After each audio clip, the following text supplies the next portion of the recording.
tayo papatuloy sa ating gawain sa pagpupulpul ng tinapay at pagpupulpul ng saro. Ako muna ibabasa na ng talata sa 1 Corinthians chapter 11, verses 23 to 29. At ito po ang sinasabi. Sapagkat tinanggap ko sa Panginoon ang ibinigay ko naman sa inyo, na ang Panginoong Hesus sa gabing siya ng kanulo ay dumampot ng tinapay. At ang siya'y makapagpasalamat ay kanyang pinagputol-putol at sinabi, ito'y aking katawan na pinagputol-putol dahil sa inyo.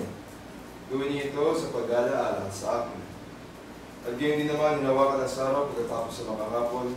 Sinasabi, ang sarong ito ay siyang bagong tipan sa aking dugo. Gawin niyo ito sa tuwing kayo mag-isinom sa pag-alaala sa akin. Sapagkat sa tuwing kaya ninyo ang tinapay na ito at iniman ninyo ang saro, ay nihayag ninyo ang pagkamatay ng Panginoon hanggang sa dumating siya.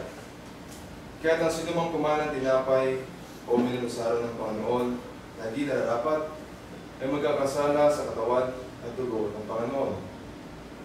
Datapwat siya sa atin ang tao ang kanyang sarili at saka kumain ng tinapay at uminom sa saro. Sapagkat ang kumakain at uminom ay kumakain at uminom na katol sa kanyang sarili kung hindi niya kinikilala ang katawan ng Panginoon.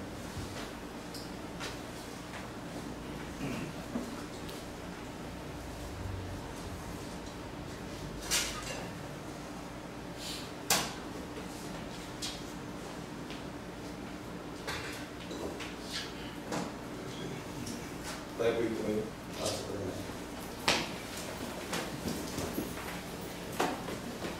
O Diyos, sa mga natakila at pakamagitan sa lahat, Panginoon, ito po ay papasalamat na muli ay pinagod po sa amin ang pagkakataon ito na aming alahanin ang katakilaan ng anak sa Kristo Jesus.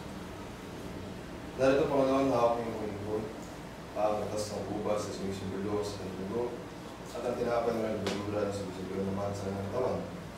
Dalangin namin, Panginoon, na rasusin po ang mga pagod na ito at ang isa po sa amin natanggap, may pagkalapin po sa amin ang pagkatawaran sa aming mga pagkakasala at gayon din na mas pagtibayin ang aming pananampalatayang Panginoon.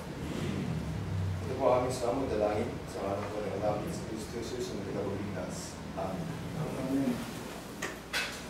Tutawan po tayo para sa pag-aaralan. Kung muli basa ng talata sa 1 Corinthians chapter 16, verses 1 to 2. Ngayon, tungkol sa ambagan sa mga banal, ang iyon din naman ninyo, kaya nagutos ko sa mga iglesia ng Galacia. Tuwing unang araw ng Sanlinggo, ang bawat isa sa inyo ay magbuod na magsimpan, ayon sa kanyang giniginhawa, upang huwag nang gumawa ng mga ambagan sa pagpareto.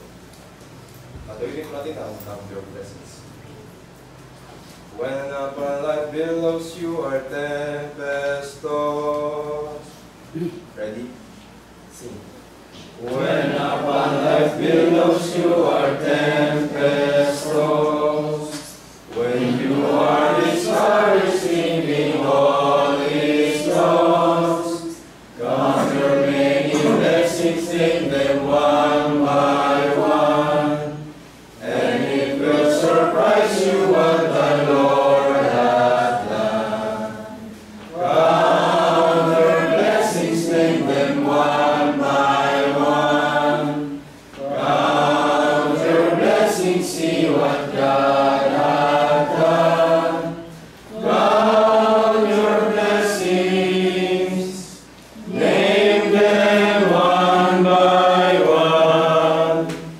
Count your many blessings, see what God hath done. So amid the conflict, whether great or small, do not be discouraged, God is over all. Count your many blessings, angels will attend.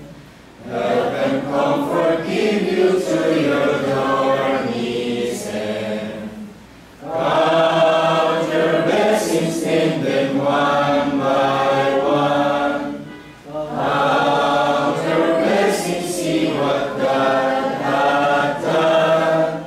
Count your blessings, name them one by one. Count your many blessings, see what God hath done. Diyos sa mahal at dakila, pakapagulit sa lahat, Panginoon, kami po ay nataas sa aming mga tinig na may lubos sa pagpapasalamat sa lahat ng pagpapala at biyaya na binigay niyo po sa amin. Higit sa lahat, Panginoon, kami pinagpapasalamat sa pinag-iuli po sa aming buhay at kinakasan, Panginoon. Dalangin namin, Panginoon, ang mga salapi na ito, ang aming pagpapagan, yung nagamit sa pagpapalaganap ng iyong banal na salita, at din sa pagpapaunlad ng mga sambahan, Panginoon. Dalangin din namin na makatulong po ito sa pinagpapalipon namin na nangailangan na pang-pinansyal, Panginoon. Dalangin din namin, Panginoon, na sa mga susunod na araw na ingatan niyo po kami at gabayan. Pagkaroon niyo po sa amin ang aming mga pangailangan, aming mga negosyo o trabaho, Panginoon. Gawin po kami sa anong pagmamahal o anong mga sakit, Panginoon. Hindi na hindi po kami ng kapatawaran sa aming mga pagkakasala. Hiniling din namin, Panginoon, na pagkaroon po sa amin ang kapayapaan sa aming mga puso at isipan at sa mga bagay, Panginoon, hindi lang sambit ang mga labi ay patuloy po namin pinasalamatan at pinihiling sa ngalan po ng anak na si Kristo Jesus ang nagkakapagligtas ngayon at pangalaman. Amen. Amen.